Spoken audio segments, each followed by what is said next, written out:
You know what hurts the most, realizing you've spent your whole life waiting for someone to finally choose you, while secretly believing you were never the kind of person anyone would ever choose. And maybe you've never said that out loud. Maybe you've never admitted it, not even to yourself, but you felt it in the quiet moments between thoughts, in the hollow feeling behind your own heartbeat, in the way you pretend you're fine when you're not.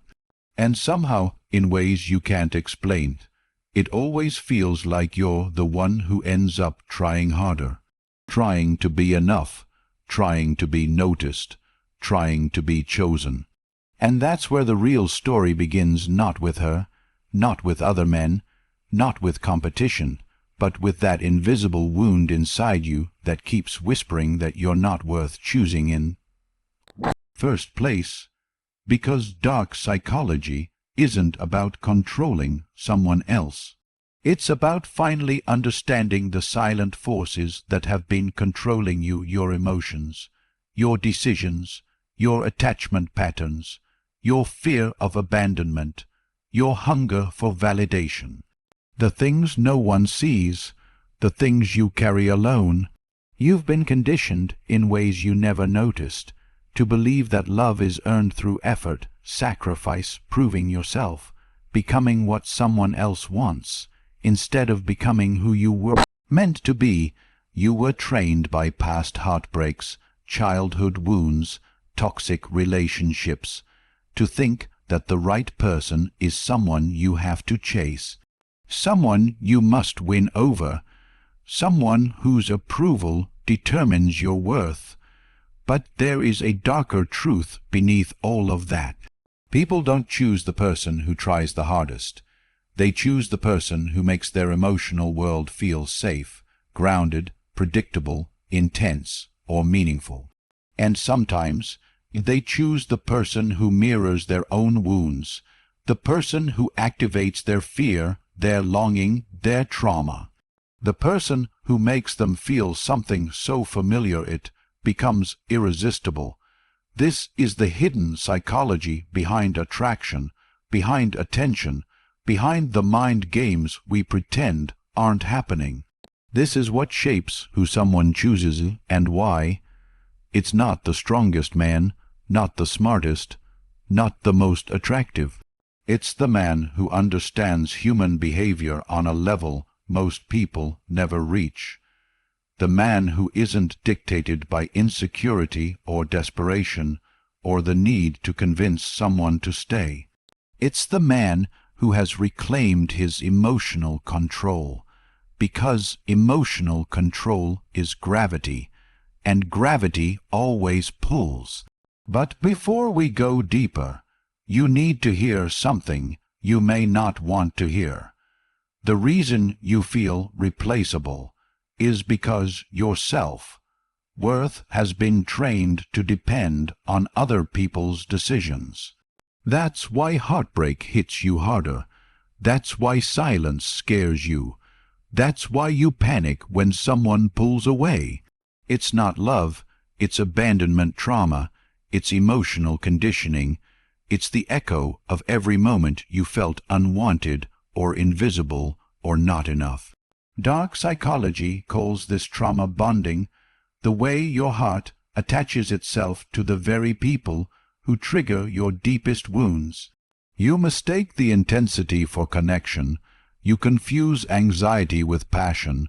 You call it chemistry, but it's just your nervous system chasing what feels familiar. Even when familiar hurts, and when someone has many options, when they can choose anyone, you fear they'll see the real you and walk away. But you don't understand something important. People aren't drawn to perfection. They're drawn to emotional resonance. They're drawn to the person who understands their internal world, the person who sees through the surface, the person who can sit with their fears without flinching. You don't win connection through performance.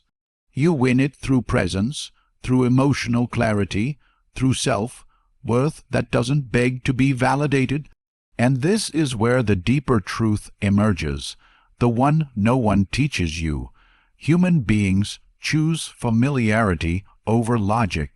We choose emotional meaning over rational options. We choose the person who makes us feel a story we've been living our whole lives, even if that story is painful. This is why people stay in toxic relationships. This is why emotional abuse works. This is why manipulation feels like love.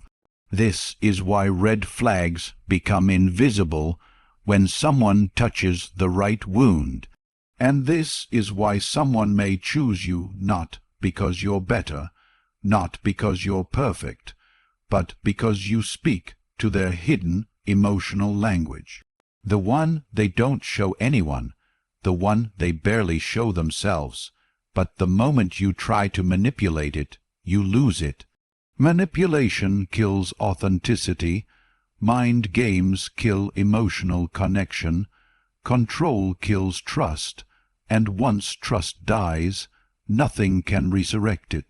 If you want to be chosen genuinely, freely, without force, you must stop trying to become the version of yourself you think people want.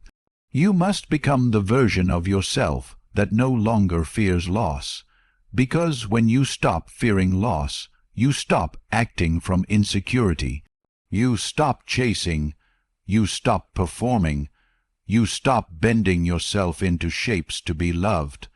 And suddenly you become the one thing every emotionally overwhelmed person longs for: stability, clarity, quiet confidence.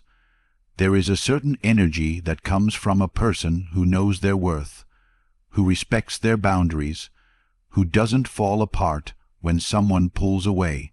It's rare, it's magnetic, it's impossible to ignore. This isn't mind games, this is self-mastery, this is emotional power. This is dark psychology turned inward, not to influence others, but to free yourself from your own wounds. The moment you stop chasing someone's approval, you become the kind of person who gets chosen without asking. Because you're no longer shaped by fear, you're no longer operating from scarcity, you no longer base your value on whether someone stays or leaves. People choose the person who chooses themselves, and maybe tonight, for the first time in your life, you understand why. You don't make someone choose you by fighting for a spot in their life. You make them choose you by becoming the one thing they can't find anywhere else: a man who knows who he is, a man who doesn't break when someone tests him, a man who sees through manipulation, red flags, guilt, shame, and emotional control, a man who knows when to walk away, a man who values his heart more than he fears being alone, because the truth is simple. The moment you stop asking, "Will she choose me?" is the moment she starts seeing you differently, not as an option, but as the standard.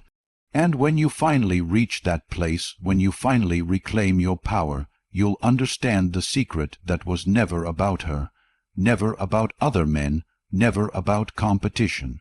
It was always about you, your mind, your wounds, your worth, your evolution. And with that understanding, something shifts inside you, a quiet, steady realization that the right person won't choose you because you tried harder, but because you finally chose yourself. So breathe slowly, deeply, let the old version of you fall away, let the new one rise calm, grounded, unshaken. And remember this: the moment you become the person who no longer fears losing anyone, you become the person no one wants to lose.